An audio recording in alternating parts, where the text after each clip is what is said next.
नमस्कार, आपण पाहता सक्षम लोकशाही न्यूज नेटवर्क, निरपेक्ष निर्भीडतेचा आवाज। तर जाणून घेऊया आजच्या दिवसभरातील महत्त्वाच्या ताज्या घडामोडी।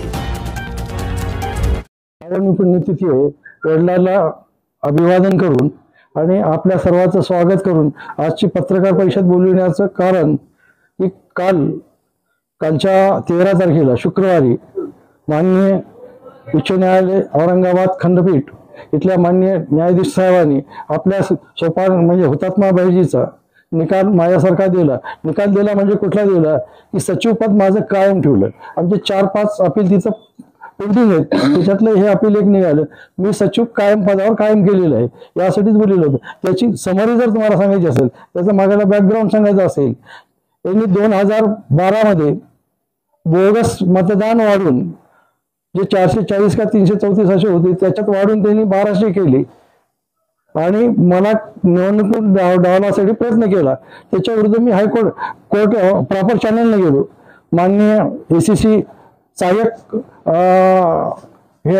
ACC Hingoli assistant charity commissioner त्याच्याकडे गेलो न्याय मागण्यासाठी। त्यांनी सांगितलं इलेक्शन प्रोग्राम डिक्लेअर झाला, आज आम्हाला स्टे देता येत नाही। त्याच्यानंतर आम्ही जॉईंट CC कडे गेलो, त्यांनी माननीय जॉईंट CC कडे गेलो, त्यांनी सुद्धा तेच सांगितलं। नंतर आम्ही हायकोर्टात गेलो, हायकोर्टात पिटिशन दाखल केलं आणि हायकोर्टाने निवडणुकीला स्थगिती दिली। जी 31 मार्च 2012 निवडणूक होती त्याला स्थगिती दिली आणि सांगितलं की आता हे जोपर्यंत यादी होत नाही तोपर्यंत तुम्ही निवडणूक घ्यायची नाही। त्याला लागलीच ते 30 तारखेला सुप्रीम कोर्टात अपील झाले। मान्य सुप्रीम कोर्टामध्ये 30 अपील झाले आणि लागलीच त्यांनी इंटरिम ऑर्डर घेतली, अंतरिम ऑर्डर घेतली आणि त्या आदेशामध्ये असं घेतलं त्यांनी की मतदान घ्या पण मतमोजणी करू नका, जोपर्यंत हायकोर्टाचा निकाल लागत नाही तोपर्यंत, मान्य हायकोर्टाचा निकाल लागत नाही म्हणून ती स्थगिती झाली। म्हणजे ते काळजीवाहू झाले तिथून आणि त्यांनी मी हायकोर्टात गेल्यामुळं मला तिथून काढण्याचा प्रयत्न केला आणि पहिला त्यांनी ठराव घेतला, मला तिथून सस्पेंड केलं, मला तिथून काढून टाकायचं काढलं। त्याच्याविरुद्ध मी माननीय असिस्टंट चॅरिटी कमिशनरला अपील झालो आणि असिस्टंट चॅरिटी कमिशनरनं माझ्यासारखा निर्णय दिला। तो निर्णय दिला 3/9/2012 रोजी, मी सचिवपद कायम आहे, त्यांना तुम्हाला काढायचा अधिकार नाही असा तो निर्णय दिला आणि त्या निर्णयानुसार मी पुन्हा संस्थेत आलो। त्यांनी अपील केलं जॉईंट CC कडे, जॉईंट CC कडे गेल्यामुळे पुन्हा जॉईंट CC कडे आमच्या केस चालली तिथं 2021ला। पुन्हा जॉईंट CC ने आदेश दिले की तो निर्णय घेतलेला काय नाही। हे सगळं झालं, इथला नियम राहिला म्हणजे मी सचिव राहिलो। त्याच्या विरुद्ध ते पुन्हा हायकोर्टात गेले, उच्च न्यायालयात, मान्य उच्च न्यायालयाकडे। उच्च न्यायालयाकडे गेल्यानंतर 2-3 महिने चाललंय। त्याच्यामध्ये पहिली इंटरिम ऑर्डर झाली की याच्यासाठी सोपानराव नाझरे हेच राहतील आणि ती काल ऑर्डर झालेली जी आहे ती तुम्हाला तारीख देतो, तुम्हाला पाहिजे असेल तर ते काल 13 झाली 13/6/2025 रोजी उच्च न्यायालयानं खालचाच निर्णय कायम ठेवला आणि मी सचिवपदी कायम आलो। पण त्यांच्या वकिलांना मागणी केली की साहेब आम्हाला अपील करायचे, त्याच्यासाठी आम्हाला पिरियड द्या। ते कायद्याच्या याच्याप्रमाणे त्यांनी त्यांना 6 आठवड्याचा पिरियड दिला। म्हणजे त्या दिवशी 13/6 पासून 1.5 महिन्याच्या आत आपल्याला मध्ये जाता येत नाही। त्याचं सुप्रीम कोर्टात जर ऍडमिट केलं तर तिथं सुप्रीम कोर्टाची काय ऑर्डर येईल ती आपल्याला पाळावंच लागेल। ती झाल्यानंतरच मी या हुतात्म्यामध्ये प्रवेश करेल। त्यांच्या वकिलांना म्हणतात कोणाच्या वकिलांना? संस्थेचे जे समोर आता अध्यक्ष आहेत, आता वर्किंग मध्ये जी कमिटी आहे त्या वकील दांडेगावकर। संस्थेचे अध्यक्ष कोण आहेत? हुतात्मा बाईजी शिक्षण संस्थेचे आपलं याच्यावर त्यांनी दांडेगावकर साहेब आहे, त्या कमिटीने याच्यात अपील केलं। अपील करून त्यांनी मागणी केली, दांडेगावकर साहेबांनी म्हणजे त्यांच्या वकिलाने मागणी केली की आम्हाला अपील पिरियडसाठी वेळ द्या आणि नियमाने 4 आठवडे देत असतात, पण सुप्रीम कोर्टाला 2 आठवड्याच्या सुट्ट्या होत्या, त्याच्यामुळे त्यांनी 6 आठवडे दिले। मुळात संस्थेच्या सचिव पदावरून कशामुळे काढण्यात आलं होतं? मी त्यांच्या विरोधात गेलो। तुम्हाला समरीमध्ये मी सांगितलं ना, 2012 मध्ये 430 सभासद संख्या असणाऱ्या माझी मेजॉरिटी होती 430 मध्ये मी बहुमतात होतो. माझ्याकडं जवळजवळ 70% मतदान होतं. त्यांना मला क्रॉस करायचं होतं म्हणून एका रात्री 1260 केले. हुतात्मा बहिर्जीचे 1260 सभासद केले. काय घडलं ते आता? कोणता निर्णय होता तुम्ही त्या निर्णयाच्या विरोधात गेले? ते तुम्हाला म्हणजे मला आता तुमच्या सगळ्याच असं त्यांनी असा निर्णय घेतला, कुठल्याने घर बसल्या मेंबर केले आणि कार्यकारिणीची बैठक दाखविली माझ्या ऑफिसमध्ये. मी हजर नाही, असं नव्हतोच मी हजर. कार्यकारिणीची बैठक दाखविली आणि 1200 मेंबर केले आणि इलेक्शन प्रोग्राम डिक्लेअर केला. 2012 31 मार्चला त्याचं इलेक्शन होणार होतं. नॉमिनेशन वगैरे डेट प्रोग्राम आला. त्याप्रमाणे मी बोललो, माननीय अध्यक्ष साहेबांना बोललो, हा अधिकार सचिवाचा आहे. सचिव इलेक्शन प्रोग्राम मागित असते आणि इलेक्शन प्रोग्राम देत असते, तर मी माझ्या अपेक्षा केलं कसं? मला हे माहीत नाही. म्हणजे साहेब ते उपाध्यक्षांनी केलं. उपाध्यक्षाला अधिकार नाही, तुम्ही केलं कसं? आणि हे मला मान्य नाही. मला त्यावेळेस माहीत नव्हते 1200 मेंबर आहेत. मी सगळं म्हणलं मी याच्या विरोधात तुमच्या विरोधात मी अपील करणार म्हणून मी कोर्टाकडे गेलो त्याच्याकडे आणि तिथून मग आमची प्रोसेस सुरू झाली. बरं, तुम्हाला सचिव पदावरून काढलं की सचिव पद आणि सदस्य पद या आज सदस्य आहेत की नाही तुम्ही? माननीय उच्च न्यायालयाच्या आदेशाप्रमाणे मी सचिव सभासद आहे. तेव्हा त्यांनी काढलं होतं तुम्हाला? नव्हतं ना. तर तेव्हा नाही सचिव पदावरून काढलं होतं फक्त की सचिव आणि सदस्य या दोन्ही पदातून तुम्हाला काढलं होतं? दोन्ही पदावरून काढलं होतं. त्यावेळेस शेड्यूल 1 मध्ये किती लोकांची नाव त्याच्यात होतं का तुमचं? शेड्यूल 1 मध्ये मी होतो, आहे मी, आणखी नाही. शेड्यूल 1 आता तुम्ही शेड्यूल 1 म्हणून विचारलं. शेड्यूल 1चे प्रोसेस कशी आहे? अगोदर चेंज रिपोर्ट मंजूर करून द्यावा लागतो. चेंज रिपोर्ट मंजूर झाला की मग ती प्रोसेस सुरू होती. शेड्यूल 1 ला लावायची. हे ट्रस्टी होतात, ज्या कोणी आता ज्या संस्था निर्माण होतात ना, त्याच्या शेड्यूल 1 ला आम्ही होतो. पण ते तुम्हाला कशामुळे विचारलं ते सॉरी.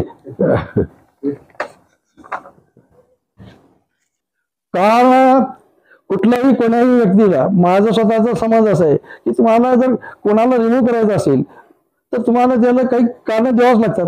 त्यांनी दिले होते आणि ते सगळं रेकॉर्ड खोटं केलं त्यांनी. त्या कारणाला तुम्ही आव्हान दिलं होतं का? मग त्या आव्हानामुळेच मी आलो ना परत. साहेब तुम्हाला म्हणजे आणि 100% बोगस रेकॉर्ड करून घेतले त्यांनी आणि ते देऊनच ते कोर्टात झाले नाही ना. सुरू झाले पूर्व झाले नाही, ते करू शकले नाहीत. त्यांनी काय काय दिलं ते कारण थोडक्यात सांगतो. हे कार्यकारिणीला विश्वासात घेत नाहीत. कार्यकारिणीच्या माघारी ऑर्डर काढतात, अपॉइंटमेंट देतात. असं दिलं होतं त्यांनी. एका जागेवर 2-2 ऑर्डर काढतात, असं दिलं होतं त्यांनी. आणि त्यांनी ते प्रूव्ह करू शकले नाहीत. आम्ही प्रूव्ह केलं. हे बोगस नाही, याला मान्यता आहे. हे काय म्हणतात अध्यक्ष साहेब म्हणायला लागले की सोपानराव नादरेनं एका जागेवर 2 ऑर्डर काढल्या. त्यांनी असं कोर्टाला तिथे सांगितलं. आम्ही रेकॉर्ड दिलं. संचालक मंडळाची बैठक, अध्यक्ष साहेबाचं वकीलपत्र हे सगळं दिलं आणि हे आहे सर, याच्यात 2 काढायचा संबंध नाही. आणि सचिव मनाने काही काढू शकत नाही. कार्यकारी मंडळाचा असेल तरच आम्ही काढू शकतो. आणि ते पूर्ण करून दिले मी. आणि खोटं रेकॉर्ड केले त्यांनी, पूर्ण खोटं रेकॉर्ड केलं. तुमचा आणि त्यांचा मतभेद हे राजकारणामुळे झालाय का वैयक्तिक वादातून झाला? काय वैयक्तिक मतभेद आहेत का राजकीय? राजकीय म्हणावं लागतील. वैयक्तिक आले ना राजकीय, ते दोन्ही सलगच आहेत. एकमेकांना भाऊच आहेत ते, काही परस्पर नाहीत. आणि तुम्हाला सांगायला काही मला अडचणी येणार नाही. ते माझे कार्यकर्ते होते, मित्र नव्हते. मित्र जीव लावित असतो, जीवलग असतो. ते कार्यकर्ते होते माझ्या संग. आणि कार्यकर्त्याला केव्हा आपल्या साहेबाची जागा घ्यावरती आम्ही त्याच्या पुढे होतो. राजकीय मतभेद असले तरी पण निवडणुकीच्या काळामध्ये मतभेद असतात, पण नंतर पडद्यामागे ते एकत्रच असतात. तसं तुमचं काही नाही का? आमचं उलट होतं. आम्ही ओपनला एकत्र होतो, पडद्यामागे ती विरोधात होती.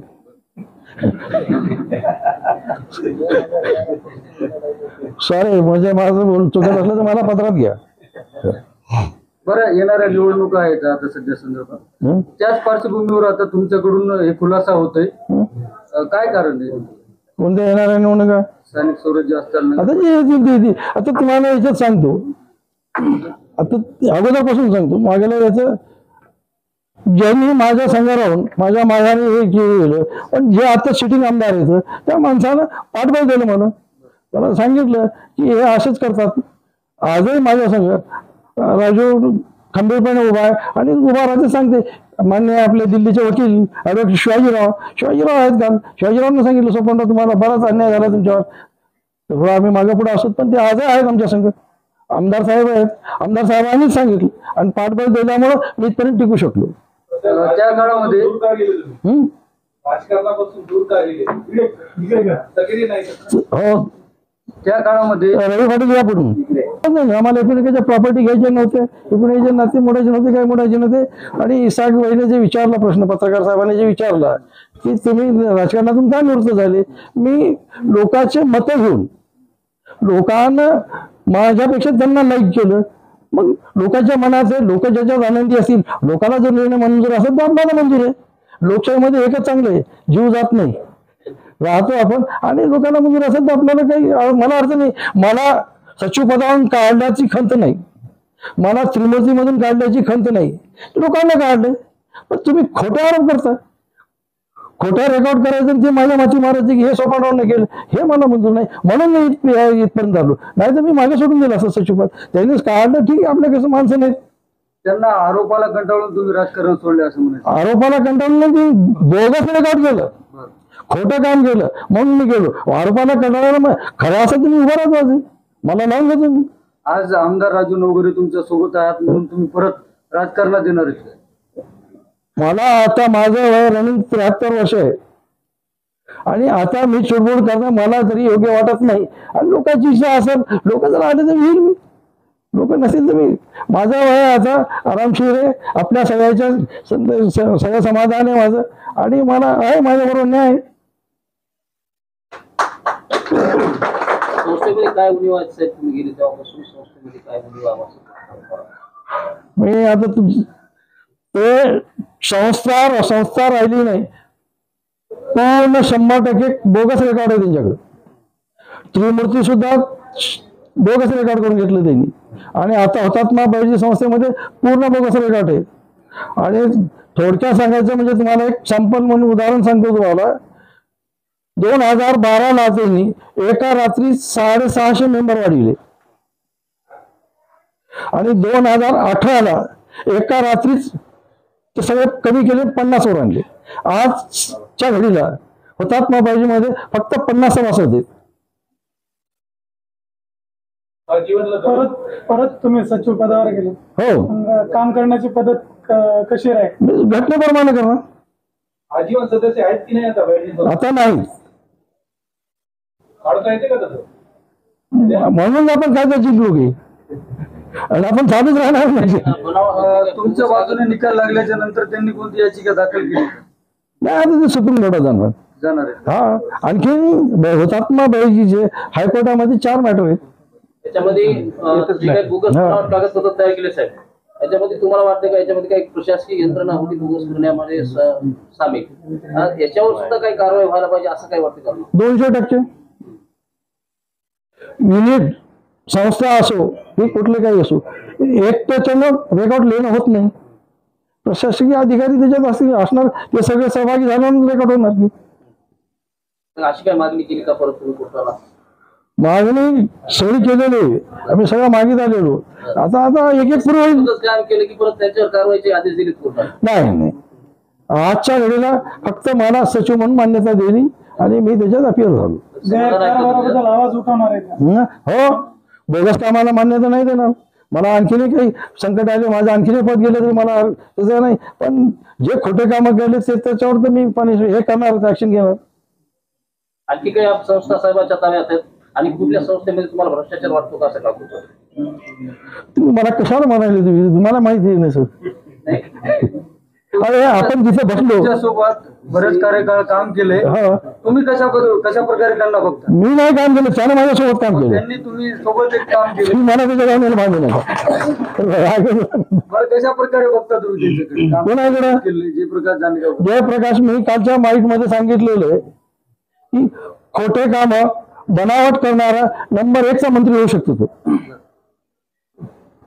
साहेब, मूळ मुद्दा काय होता ज्याच्यावर तुम्ही आता की जिंकला? मूळ मुद्दा हेच होता की घटनेप्रमाणे ती कुठलीच कारवाई करीत नाहीत. आणि तुम्हाला माहिती आहे, परदेशात तुम्ही चांगला प्रश्न विचारला, कुठलाही निर्णय कायद्यानं तपासून होते, भावनेवर निर्णय होतच नाही. मान्य उच्च न्यायालयानं हे सगळे निकष तपासले नंतरच मला हे देईल. आजच्या घडीला तुमच्या बाजूने निकाल लागलेत, काय भावना आहेत तुमच्या सध्या? माझ्या भावना, मला न्याय भेटला,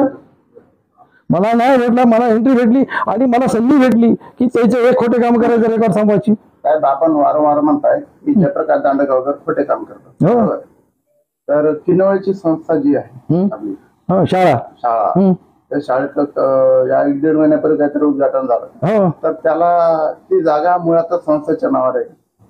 हो, कोण्या हुतात्मा बहिणीची नाही ती, हा, माझी वेगळी संस्था आहे. तुमची वेगळी संस्था, तुमचाच विषय करू. हो सांग. तुमची संस्था आहे, तर त्याला नमुना नंबर 8 कुठल्या आधारे दिला?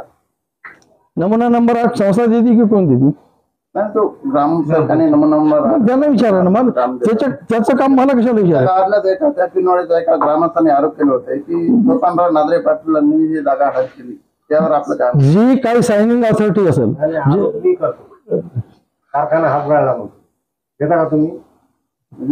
जी काही करायला का तुम्ही संबंधित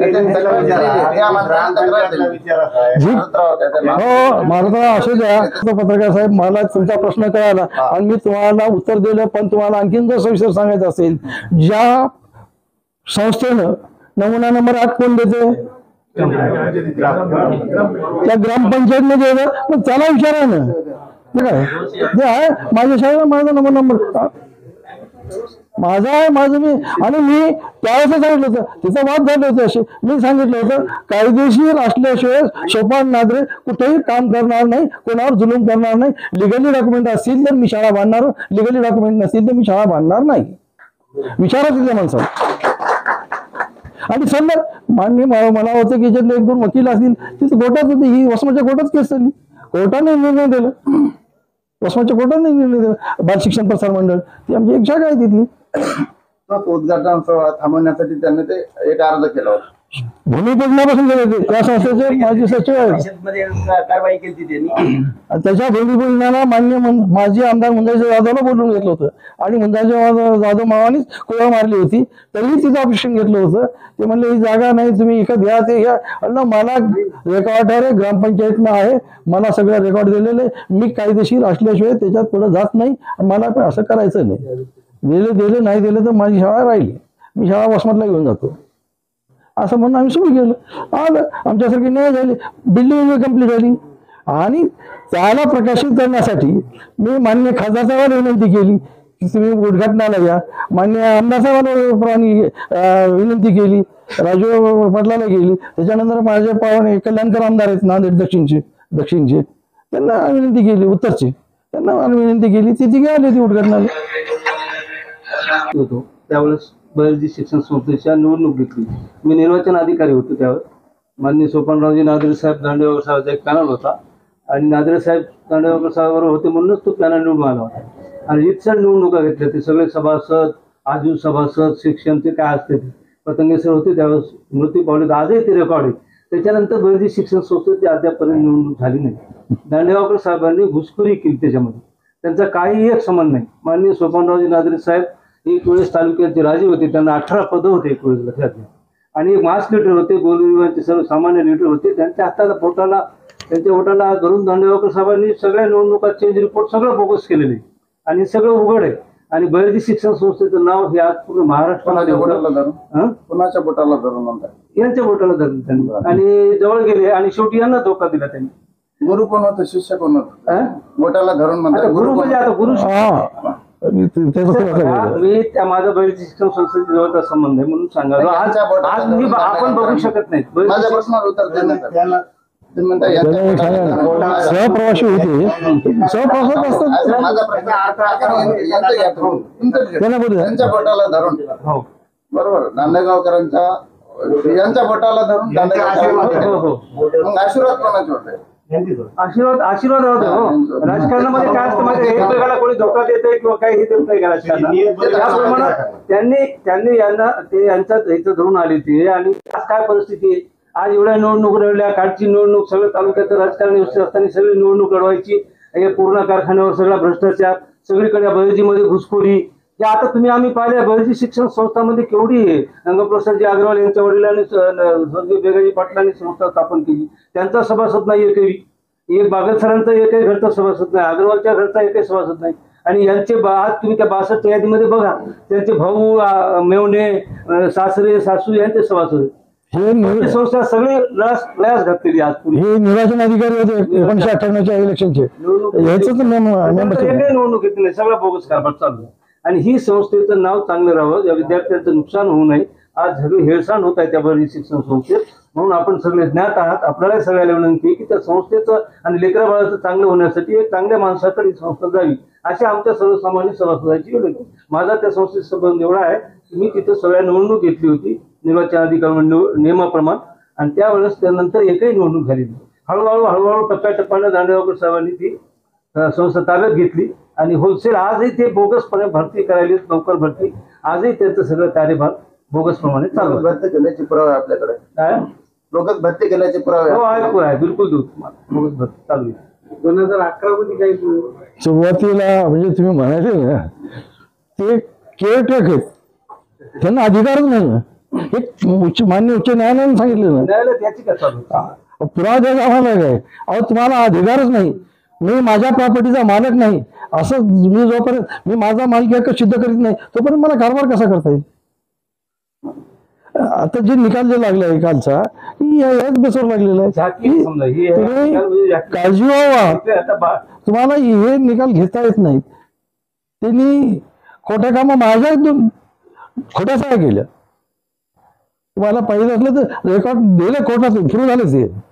जर्नलवाडीची जे कार्यकारिणीची बैठक कळमनुरीला ठेवली होती, नोटीस काढली होती माझ्या सहीनं. मी सचिव होतो, कळमनुरीला ठेवली बैठक. कळमनुरीच्या बैठकीला मला न पोहोचायची व्यवस्था झाली आणि मला जायला उशीर झाला. त्यांनी मिटिंग करून टाकली. मिटिंग झाली, मिटिंगमध्ये काही विषय नाही, चर्चा नाही.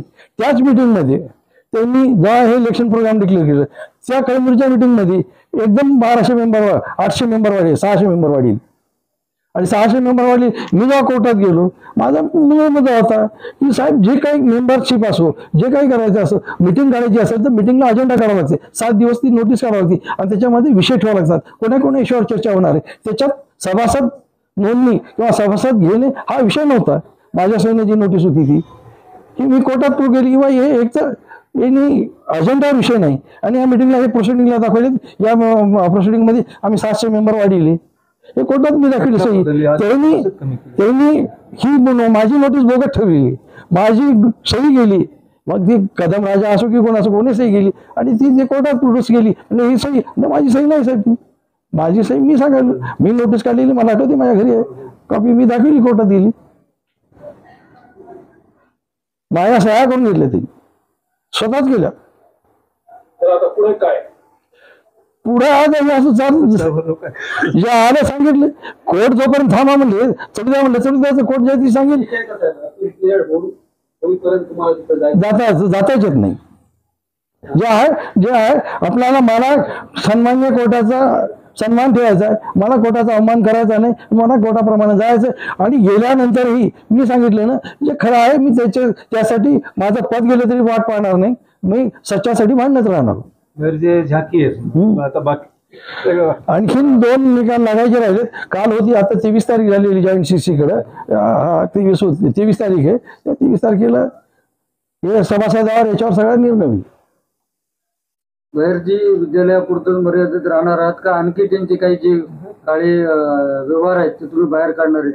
कारखाना असो, आणखी जे 2 कारखाने आहेत त्यांचे, त्याच्यामधलं पण काही तुम्ही बाहेर काढणार आहे? तुम्ही प्रश्न रास्त विचारला. मी जर कोणी म्हणू लागले तर मी त्याला साथ देणार की याचे, जर कोणी म्हणलं की या पूर्ण कारखान्यात भ्रष्टाचार झाला, प्रकाश ढोले म्हणला, तर बरोबर आहे म्हणणार मी त्याला. मी होऊन नाही. तुम्ही वसमत तालुक्यातलेच आहेत, तुम्हाला काय वाटतं झालाय का नाही? झाला मग सांगा ना आमचा, तुम्ही ऐकून घ्या. मी त्याशी माझ्या सांगितलं, आज सांगायलो की जे काय असतील, ज्या मायबापाने आम्हाला संस्था दिली, हुतात्मा बहिर्जी ज्या लोकांनी दिली, त्या लोकांनी माझ्यावर दांडेगावकर आरोप करावा की तुम्ही भ्रष्ट आहे, तर तुम्ही चुकीचं करतात. तसंच त्या कारखान्याने करा. आम्ही दोघं एकमेकांचे दुश्मन नव्हते, आम्ही एकमेकाला म्हणून तू बोगस, ती म्हणते मला बोगस आहे, ते लोक ठरवितील. सगळ्यात भाव कमी ते पूर्ण कारखान्याचा विषय राहिला. संपला. आपण आलात, माझ्या विनंतीला मान दिला. आपल्या सर्वांचा पुन्हा एकदा मनपूर्वक आभार मानतो. आणि बोलण्यामध्ये माणूस पुन्हा इकडे तिकडे बोलते. मला जास्त बोलायला लावू नका. दुसरं बोलायचं असेल तर विषय मनमोकळ्या मनानं बोलू. प्रकाश दांडेगावकरांना हा भाऊ एकत्र होतील का?